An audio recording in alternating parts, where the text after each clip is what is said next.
Here. All right. Welcome, ladies and gentlemen, to another episode of Business Bros. Every time we do the Zoom calls, I'm always short of bro, especially if it's early in the day. But Annie has this great thing going on, and I wanted to make sure I got her a special 2:30 time slot to make sure she gets her message out to all of you. So, Annie Powell with Keller Williams, welcome to the program. Thank you so much for having me. All right, let's just jump right into this thing. All right, so tell me a little bit about yourself. I want to know. I want a little bit about what you were doing prior to this whole real estate gig. Prior to real estate, I was in project management. I also worked at Ashford University for several years, and a mom. I have two children. I have an 11-year-old daughter and a 6-year-old daughter. So what's really cool is real estate. It was always like a fun hobby for me. My poor family has been dragged into open houses as long as they can remember. And then one day my husband's like, no, I think you should actually make this a career. Okay. And so what's really cool about how that translates is I project manage real estate. Ooh, okay. I want to know about this transition period. So you're a mom, right? So yes. Were you a stay-at-home mom at that time, or you were working with the different at Ashford and the project management before? Oh, I was in project management directly before I got into real estate. And so I worked there, and then actually what happened is my husband had a really good friend who is in real estate. He's still a very successful agent. And it was somebody that we'd been trying to stop by and see at an open house. So we stopped by his open house, and I was like, I love how you put your signs. I love your design. I love your listings, because I've kind of been watching him, you know? Mm-hmm. And he says to me, he's like, hey, I'm looking for assistant. Do you know anybody? And I'm like, no, nobody. And then I get in the car, and my husband's like, Annie, why don't you take advantage and go work as a real estate assistant? And I'm like, that will be a big change. I don't know. I was nervous, you know, and then so we went through this interview process, and I became his assistant. We had a very, very successful time together. And then, you know, with the military, we may move, we may not move. There was a lot of changes in my life, and I'm so thankful for my time with him because he taught me so much. It definitely made it easy to transition to being a single agent and on my own, and now a team owner, which is super exciting.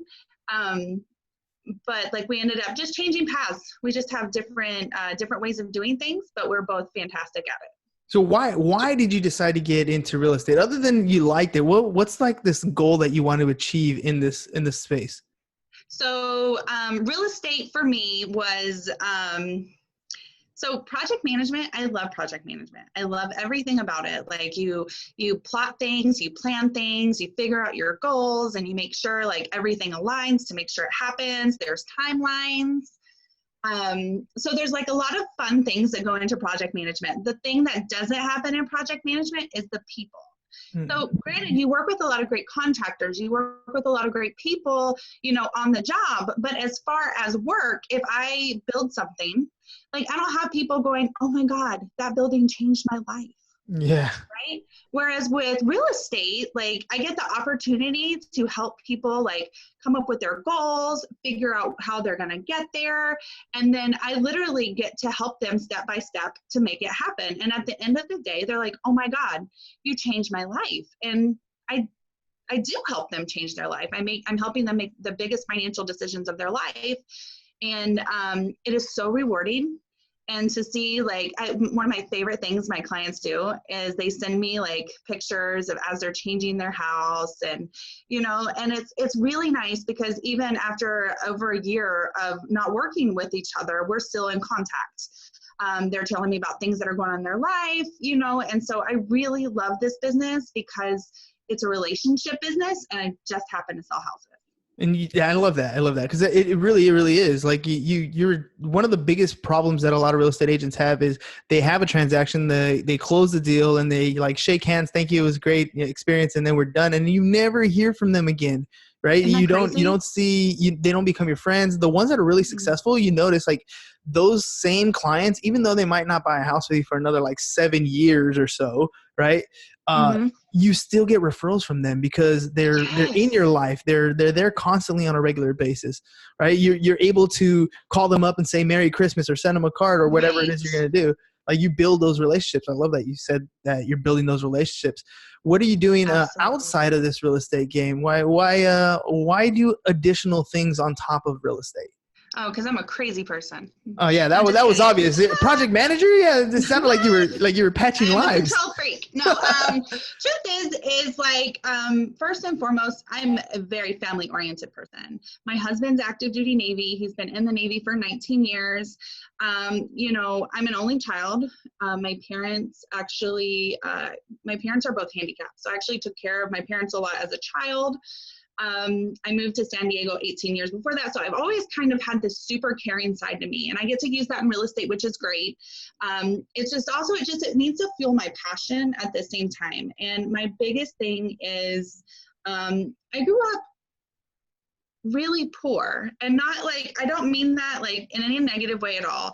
It's just straightforward. Not because, I mean, my parents did amazing with what they had, and I am so blessed, how well what they were able to do for me. It's just that luckily there was a lot of other people who stepped in to help too. So like, for example, like the school was really involved in my life. My teachers really cared about me. You know, if I was late, they were calling not because I was late, but because they want to make sure my mom was okay. You know, I became involved in my community really young. So it was really awesome because I had all these people in my life who were making sure that, you know, I had the extra support. And so one of the things that I've always felt is that I need to give back. Like, it's very important that I give back. It's very important that I take care of people, because, you know, they need it. I need it sometimes too. Yeah, you're the product of, you know, you hear that it takes a village type thing, and you're exactly the product that happens with. Yes. And so I am now part of that village.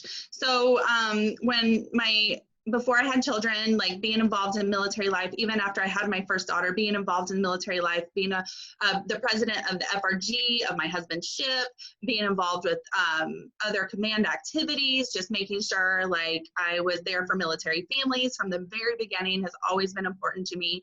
And then, you know, as he's been in over the years, it's really nice to be able to go back and mentor other spouses who have been in my shoes, talk about different struggles I've had, be honest, because I think one of the things is we're very PC.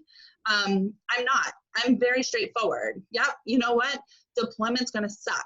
And what's hard about it, what nobody really tells you about, is it sucks before, it sucks during, and it sucks after. However, there are a lot of great moments in it too. Like if you take this time to focus on yourself, or just focus on you and your kids, make new friends.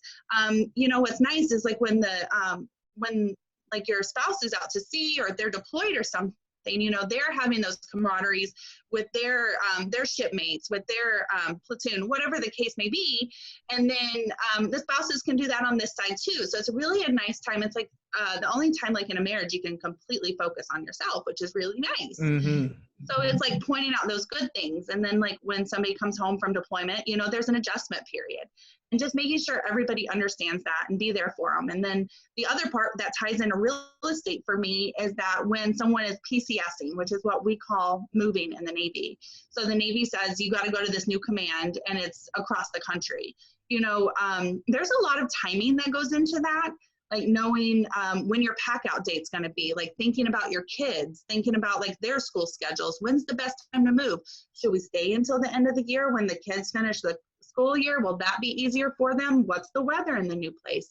There's so many questions. And then finding the best neighborhood for your family, right? Like, do you have kids? Is the school important? Do they need to walk to school? What about childcare? Because most likely you're moving somewhere where literally you don't know anybody. And your family's probably not there. So literally you have to figure out all these things. So that's been one of my favorite parts about real estate is most of my clients are military and I've been able to help them.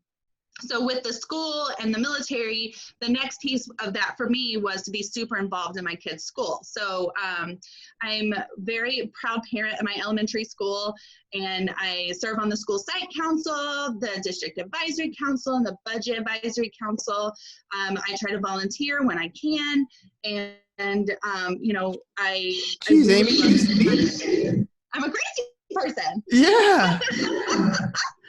So it's really fun. My daughter's a fencer, so I have to go to La Jolla several times a week for her to fence, and she's growing in that. And my 6-year-old, she's going to start some activity soon. So being involved in their life is important because, you know, kids, I mean, they're only young for a little bit, and not only my kids, but all kids. So one of the reasons this event is so strong and important to me is because I think, going back to that, it takes a village. It does take a village, and we need to take care of our kids.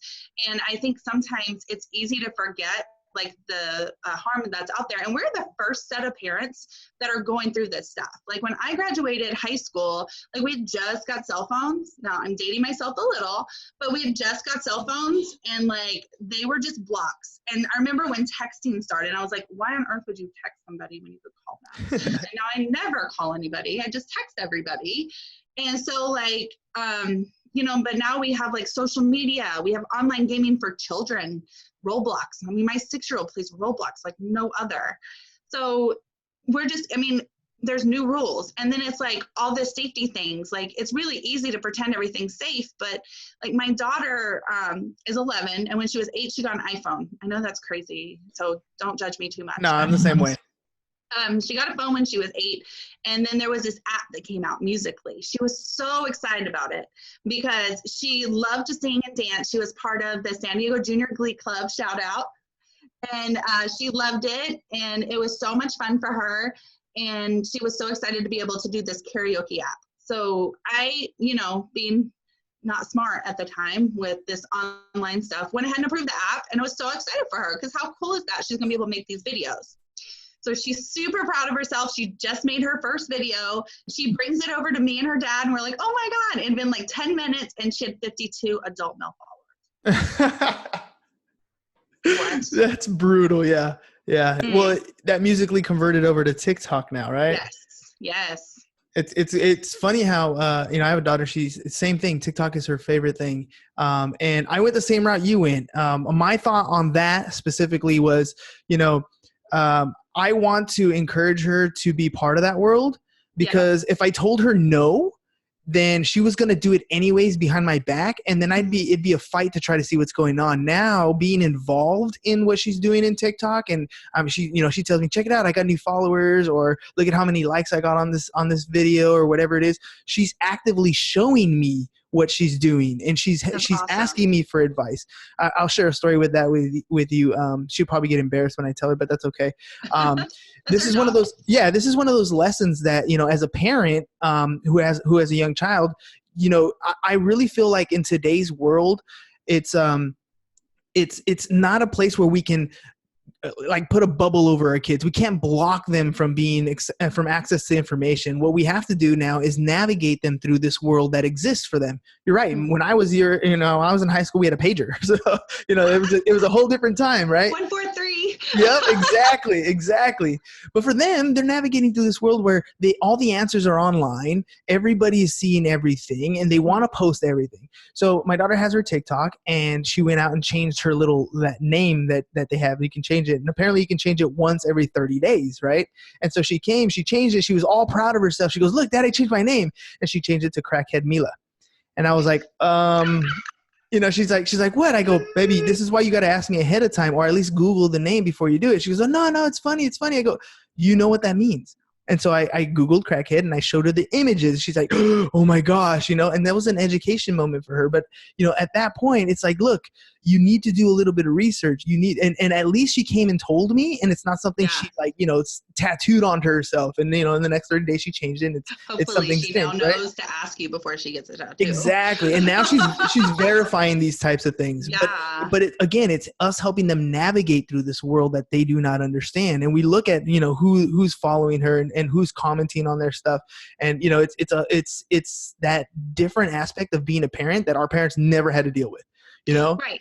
And it's like when we're talking about like helping our kids navigate through this world, we're also helping them navigate through a world we don't even understand. Right. I mean, unless you're an online gamer, or like, I don't know if you play Roblox, but I don't. So I'm learning about that. Or like TikTok, same as Musically. Like I didn't understand that because it's not something I was involved in. I'm terrible with Instagram. It's one of my goals for the year. As a realtor. However, like I'm pretty savvy on Facebook, but I've had lessons where like somebody posted one of those, like, ooh, see who's really following you. And it was kind of scary to see who was following me because I mean, as a military spouse, like I'll post proud military stuff, my kids, pictures, and then some of the people who were following me, no clue where they are, but they were not from this country. And I don't, who knows? Maybe I'm going to always pray that it's harmless, but like, why were they following me? And then like, it's so new. I'm learning everything. Then just parenting, like we're at, like my daughter, my 11-year-old, who's like going on 21. Yes, I have one of those. They're at this stage where they start letting go of parents. That's normal. It's normal progression in life is there's a certain stage where they start closing their door. They need privacy. All of a sudden we're stupid. We don't know anything we're talking about. We're so old. We don't understand. And that's normal progression. I get that. However, where are they getting advice? Like when we were kids, we got advice from our friends, right? That's it. Yeah. Well, our kids have a plethora of YouTube videos to watch. And honestly, one of the things I've been trying to teach her is I'm pretty influential. I feel like I could start a cult on YouTube if I wanted to, but I'm not going to. So like I could make up something. I could say smoke. I think there was an ad. So if I'm quoting something, but it was like cigarettes don't cause cancer. So you can smoke. And so he said it over and over and over again. And finally, a few people are like, oh, I see what you're saying. It's only hereditary. That totally makes sense, even though it must be true because it's on the internet, right? Correct. But it must be true. So like, we don't know who is the person behind this. Who is the person that's going, telling us this information? Who are these people that are guiding our children? We don't know. So like, we got to learn that avenue. There's so many avenues. And unfortunately, while we're trying to learn to navigate it, there's some predators out there who already have. Absolutely. And that's the ultimate fear that we're looking at here, right? I mean, ultimately what we want to do is protect our children at all costs, right? And from the things that are obvious and blatant, the people in front of us that we can physically see, and the ones that we can't. Right. The ones that are online and teaching them what happens on the internet and where to get their information and what it means when you post certain things and how those things stick to you forever. Right. How people, we look at even like the political landscape, right? Something you did in your 20s can come back to haunt you in your 60s, especially today. And I was telling my son the other day, I go, when you have grandchildren, your grandchildren, you will be able to show them videos and audios of me. They'll see exactly the type of person I was because that stuff is recorded and it's digitized and it's online. I can never show you what my grandfather was like because you didn't know him. So that's it. All you can hear is the stories that I have. That sounds beautiful, but it has a negative side to it too. If you're posting things that are, that you might think are cool right now, you got to understand that in 5 years from now, when you go to apply for a job, they're going to Google search that thing that you thought was cool is now embarrassing. Right. and detrimental to your future. Or like your early college years when you're like partying nonstop, or adult years. I shouldn't, like everybody has their own stories, but I'm so thankful that I didn't get social media till a little later. That it wasn't around, right? Nobody needs to record what I was However, with my kids, like the birth of my children is on there. Yeah. It's They're crazy. always going to be known. Yeah. So you got an event coming up. Yes, and I'm so excited. And so this is, this is kind of an event that's coming about because of an unfortunate event. We recently heard of some stories out there. I have a girlfriend whose son, like they took his picture on these websites, and when he's in his wrestling clothes, she'll talk there. So I'm so excited. I will give more information about that soon. I'm gonna wait and let her see how she wants to brand that before I go all out on that. But she's been interviewed, and I'm really excited to have her to add to her experience as well, because as parents posting things, that's something we also need to learn, like where can that go? But then the other part is there's this group, they're up in Riverside County, and they're making a huge difference up there. They are catching predators. Gotcha Predator is the name of the company, and they are up there, and what they're doing is they are posing as children, and they are not like they will be like, so adults will come after these children, and the adults will start talking with them, and then eventually they'll say, hey, just so you know, I'm 15 years old, I'm however old I am, and unfortunately it doesn't stop there. And so there's some pretty nasty things, but then eventually what happens is they end up meeting, like they're like, oh, well, let's meet, and then they go and they meet these people, and they find out it's not them, and then they put them on TV and they make videos about it. And then they also have 2 assigned deputies of the sheriff's department in Riverside who are also helping them. So they give them a call, let them know, hey, we got another one. And unfortunately, it's an insane amount of predators that they're catching.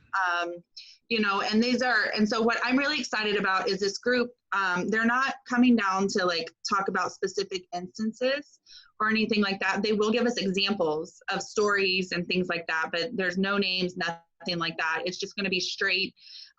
What you should watch for as a parent, what are we watching for beyond just the things we know, like expand our mind to understand, what does it look like when someone's grooming your child? Where would they find this information?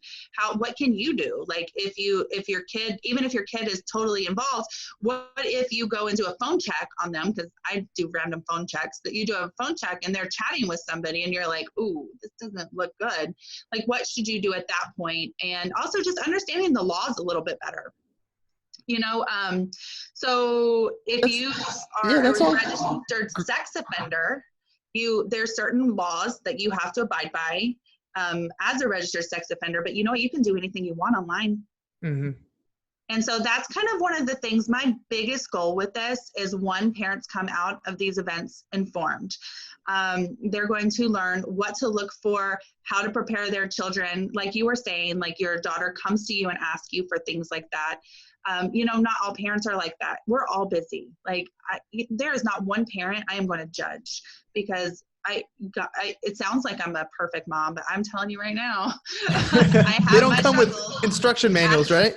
Right. And we all have struggles, and we all have those moments, and we have seasons. It's more than just moments. Sometimes it's seasons. You're so busy that maybe you barely even see your child, but you're doing your best. We all have different situations, 2-parent families, grandparent families, so there's no judgment on what type of family you come from or whatever. But at the end of the day, it is our responsibility to learn, because we're on the front lines of this online parenting that we really need to learn. Because the truth is sexual predators do not have to register in online databases. So they could be like, I love small children 1, 2, 3. Well, that would be obvious. Or they could be like, I love Roblox 1, 2, 3. Mm-hmm. And they can change their name. Like on TikTok, they can change it every 30 days. So they could be whatever name they want to be. And one of my long-term goals would be to see that change. Like, I feel like if you're a sexual predator and you're on the registry, that you should have to register with your name, John Doe, and your number 1, 2, 3, and you should have to have a big R or red flag next to it. I'm definitely not going to try to step on people's rights. However, I feel like all the rights that are afforded right now are stepping on my rights as a parent, my child's protection. And so that's another goal that I would like to see come out of this event, is that not only are we learning, but we are reminded, hey, collectively, we are a large group of parents. I already have 100 people who are interested, and I posted it yesterday. And together we are a force. Let's change how our children are being predated, or at least let's say not in my city. Yeah. Yeah. Well, how do people get a hold of you if they want to be a part of this event? Well, you can find me on Facebook or on social media. Oh, my internet connection's unstable. Is it stable yet? I think you're okay. You're okay on my end. Okay, good. Well, it said unstable on my side. So it's a Facebook event. You can find it on there. You are welcome to send me an email, annie.powell@kw.com. You can find me on, I think my husband posted on Instagram? Mm-hmm. Sorry, I'm terrible with that. I need to get better. And we're going to be doing some promoting. I know I've primarily promoted it down in South Bay, so I think on most of the parent and community pages, I've posted it. I'm trying to get in touch with as many school parent volunteers as I can, just to let them know, hey, this is something we're going to have going on, and it's going to be Monday, You don't have to register to go. If you can find a way to RSVP, I'd really appreciate it, just because we're so thankful we're going to be having this event at the venue who has like heavily discounted the space for me. So that way we can host this event as an educational event. And so if you can RSVP, that would be great, because we don't want to get over capacity. Yeah. Where's the event going to be at? It's going to be at the venue at Eastlake. You can Google the address or let me. The venue at Eastlake. I think that's off of Otay Lakes Road at the end of by the Sky Zone, right? By Sky Zone, Place Cities there, the Ninja Factory. There's quite a few.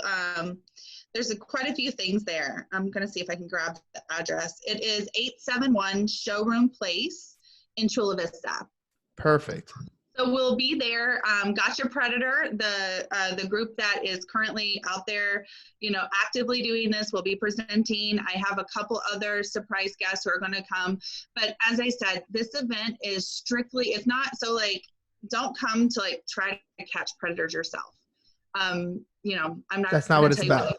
No, this is about being educated as parents, and also trying to find like, how can we actually have a voice in this, and how can we actually change what's going on, because we need to keep our kids safe, and we need to teach them how to be safe online.